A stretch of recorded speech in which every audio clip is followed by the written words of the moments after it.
Парламентаризм сабактары талкуубузда Кыргызстанга конституциялык реформалар керекпи деген теманы улантмакчыбыз. Саламатсыздарбы? Студиябыздын коноктору депутаттар Мирлан Жээнчороев жана Улан Примов. Кош келдиңиздер. Мамлекетибиз жаңы жылдан баштап жол эрежелерин эле тартипке келтирбестен башкарууну өзгөртөлү, чоң реформаларга баралы керек болсо конституцияны дагы өзгөртөлү дегендей чакырыктар угулуп жатат. Баш мыйзамды өзгөртүүнүн муктаждыгы барбы? Бұл конституция бұл догма емес.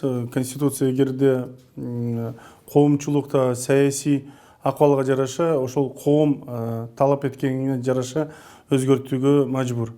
Бирок биз 10 жылы конституцияны кабыл алганда ошол жерде 20 жылы бир түптөп, анткени ага чейин бир тарых болгон да. Өзүңүздөр билесиздер, 93 жылы биздин конституциябызды кабыл алгандан кийин, эгемендүүлүктү жарыялагандан кийин. Ошондон кийин 15 жыл бир президент башкарып отуруп, ошол үй бүлөнүн, кландын кызыкчылыгында, ошол президенттин бийлигин бекемдеш максатында ал конституция 6 жолу өзгөрүлгөн. Ошол себептен 10 жыл революция болгондон кийин ошол конституциялык кеңешмеде ошол кабыл алып, элге коюп, ошо 20 жылга чейин өзгөртпөйбүз деген бир ошол практикада жашайын деп, ошону көрсөтөйүн деп, бир ишенич болсун деп ал институтка ошол конституцияны кабыл алды эле. Бирок мына жашоо көрсөткөндөй тиги коомчулук бүгүнкү күндө ар кандай талаптарды койгон себептен мен ойлойм, ушу 20 жылга баратканда биз кандайдыр бир кээ бир өзгөрүүлөргө барышыбыз керек. Мына жогорку кеңештин саны боюнча мына көп саясий партиялар, эл, журт баардыгы айтышып атат, депутаттардын саны кыскартыш керек.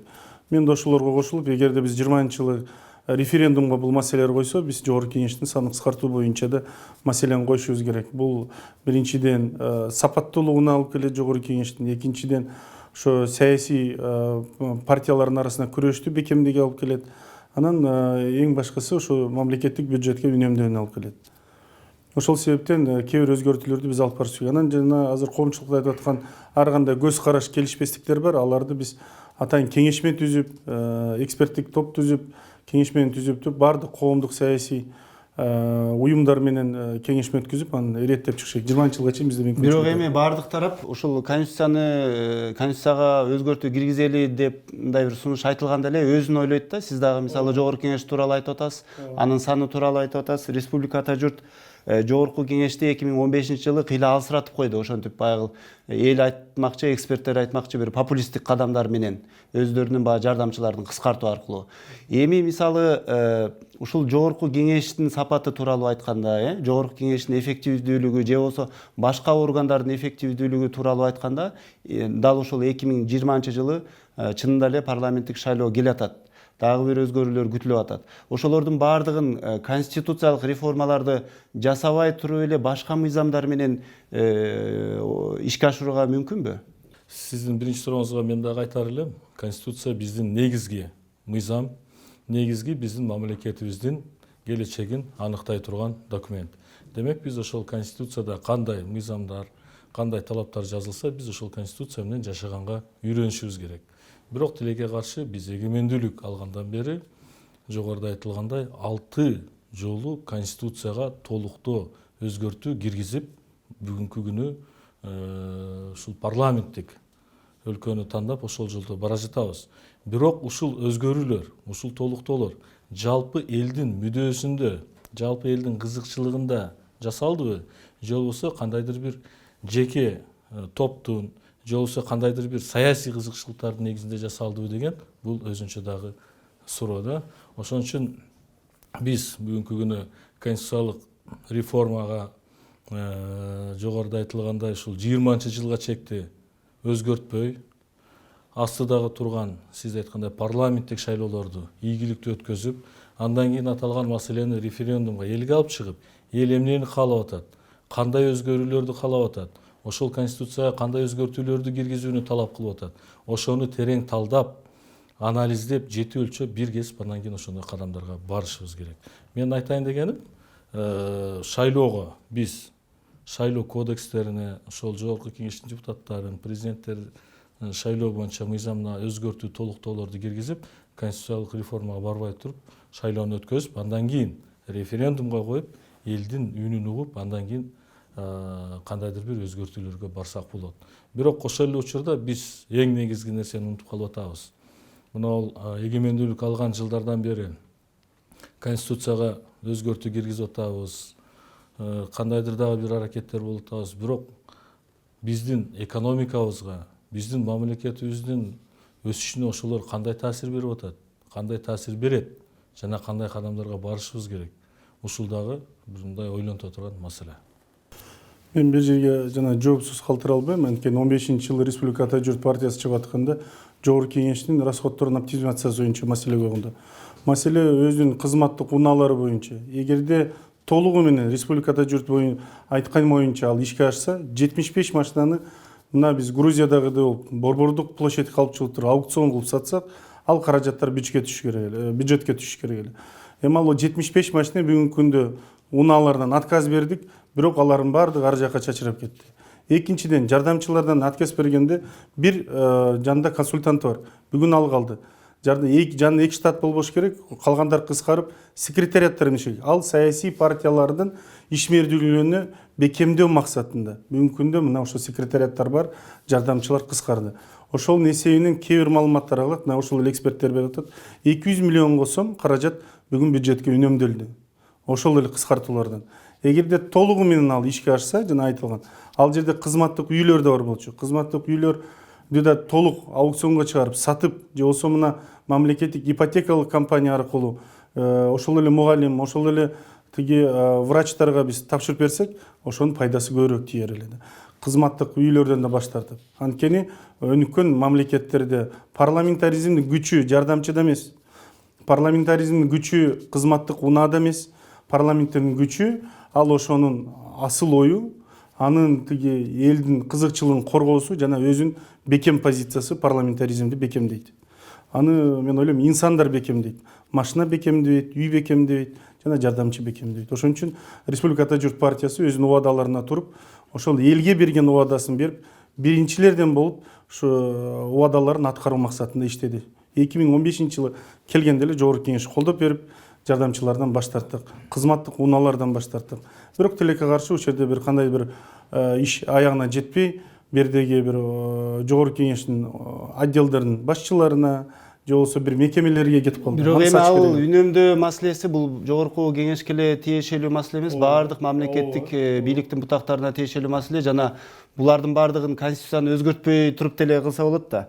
Анан кийин негизи ушуга мен кошумча айтып койсом, Мирлан Канатбекович айткан маселе боюнчачы, 2015-жылы Республикада Журт ушундай инициативаны көтөрдү.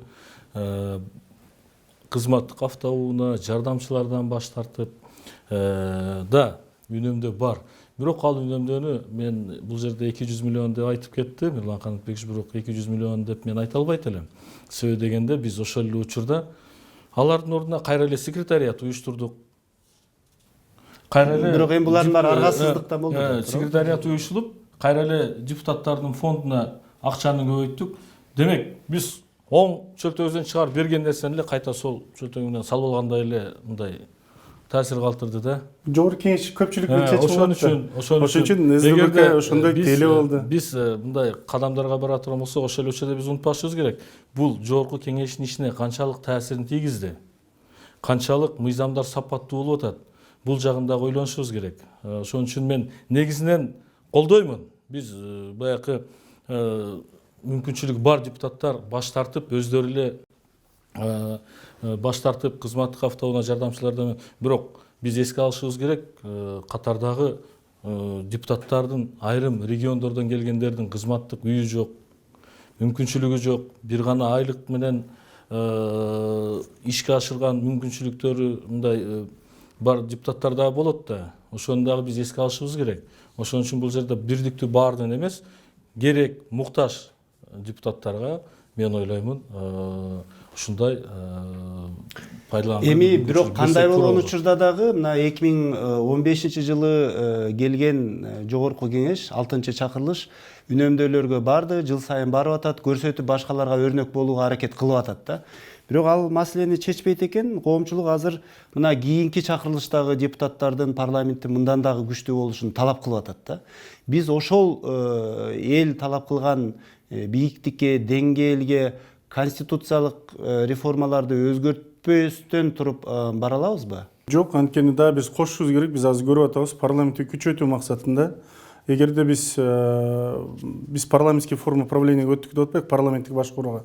Эгерде парламенттик толук башкаруу өткөндө биз кээ бир укуктарды мына 16-жылдагы референдумга ылайык президенттин кээ бир ыйгарым укуктары премьер-министрге өттү, жогорку кеңешке кээ бир ыйгарым укуктары күчөдү. 20-жылда эгерде мына кеңеш менен сүйлөшүп, жогорку кеңешти да күчтүүрөөк кылабыз десек, биз дагы кээ бир ыйгарым укуктарды тапшырышыбыз керек.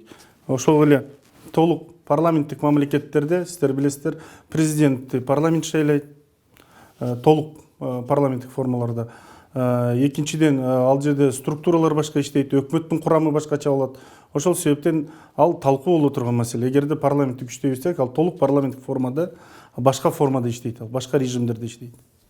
Ал эми мына 2016-жылдагы референдумда конституцияга өзгөртүүлөрдү, толуктоолорду киргизгенде Кыргызстан мындан ары инвесторлор үчүн бешикке айланат, экономикабыз оңолот, саясатыбыз оңолот дегендей бир убадалар болду эле да.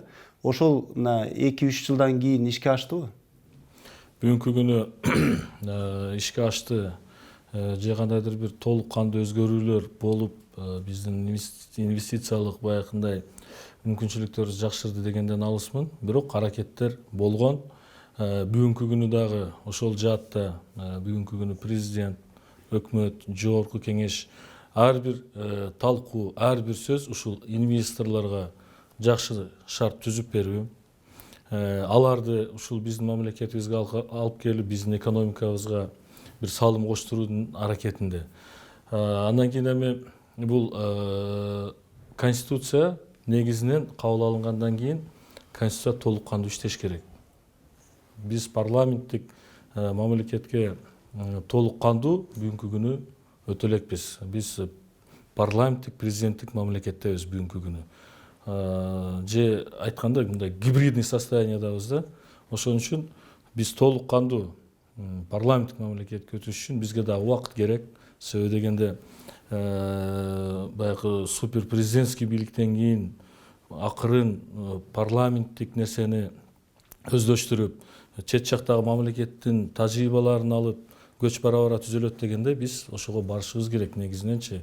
Жогоруда Мирлан Канатбекович айткандай, келечекте президенттик парламент шайлап, парламент толук кандуу өзүнүн көз карандысыз саясатын жүргүзүш керек. Бирок ошо бир катар коомдук уюмдар мына азыр реформаларга баралы деп курултай өткөрүп сиздерге кат жолдоду. Андан кийин дагы медиа аркылуу коомдук жыйындарда айтылып атат, ушул парламент биздин үнүбүздү укса, ушул демилгени колдоп берсе депчи. Негизи эле баягы парламенттин ичиндеги пикир болсо, көптөгөн депутаттар биринчи экономикабызды оңдоп алалы, шашпай туруп, анан кийин конституцияга баары бир баралы, өзгөртүүгө баралы дегендей бир мындай бир компромисстик ой айтылып атат да. 2016-жылы мисалы сиз Улан Бердибаевич КСДП фракциясында турганда ар дайым ушул саясатты эмес, экономиканы мындай колдогон депутат катары эмнеге ошол 2016-жылы ошол конституциялык реформаларды кое туралы 2020-жылы эле өзгөртөлү деп айткан эмессиз? Эми бул жерде бир топ субъективдүү жана объективдүү причиналар бар. Биринчиси, албетте, биз фракциянын чечими болгон. Фракцияда бул маселе талкууланган. Демек, фракцияда кандай чечим кабыл алынып, кандай багыт ала турган болсо, биз ошол фракциянын негизги багытын аныктап, негизги ошол жол менен колдоганбыз. Андан кийин албетте ал фракцияда биз ушул толуктоо, өзгөртүү киргизилип аткан нормалар биринчи кезекте парламенттик мамлекетти, парламентти өнүктүрүүгө биринчи кезекте салым кошот деген бир чоң мындай үмүт менен ошол конституциялык реформаны колдогонбуз. Андан кийин албетте экономика бул күнүгө кандай учур болбосун күн тартибинде турган маселе. Ошон үчүн мен ойлоймун, азыркы конституциялык реформа бүгүнкү күнү реалдуу түрдө кереги жок азырынча, бирок келечекте болочокто мынау айтылып аткан сын пикирлерди мынау астыдагы ушул 20-жылга чектүү убакыт бар талкуулап, андан кийин ошол канчалык биздин мамлекетибиздин сиз айткандай жалпы парламенттик мамлекетке өнүгүшүнө, экономикага, жалпы элибиздин турмушуна кандай таасирин тийгизет, ошого багыт алып, андан кийин өзгөртүүгө барсак болот. Конституциялык реформаны азырынча кое туралы, анан шашпай анализдеп туруп, кийин баягы кандайдыр бир баардыгыбыз кеңешип туруп анан бир чечим кабыл алалы деген пикирди президент жаңы жылдын алдында ушул Жогорку Кеңештин 80-жылдык мааракесинде билдирди эле да. Ушул өлкө башчысынын пикири дагы депутаттардын көз карашына таасир тийгиздиби же чынында эле парламенттин ичинде конституцияга тийбей эле туралы деген пикирлер буга чейин эле бар беле? Негизи 2016-жылы да талкууланып атканда андай ойлор бар болчу, ушу конституцияга тийбей эле коелу. Ушул 20-жылга чейин өзүңүздөр билесиздер, коомчулукта ача пикирлер көп болгон. Ача пикирлердин арасында ошо 20-жылда конституцияда белгиленген датада ошондо референдумга барып, жалпы элге коюп, өзгөртүүлөргө барсакпы деп. Бирок ошол убакта сот укуктук реформа жүрүп аткан, сот укуктук реформалан кээ бир беренелерин, кээ бир нерселерин ишке ашыруу максатында ошол өзгөртүүгө барып, анан кийинки анан жана мен өйдө да айткандай өзүнүн ыйгарым укуктарын президент өкмөткө тапшырып, ошол өкмөттүн күчөлүшүнө бир мүмкүнчүлүк түзүү максатында да болгон бир беренелер кирген.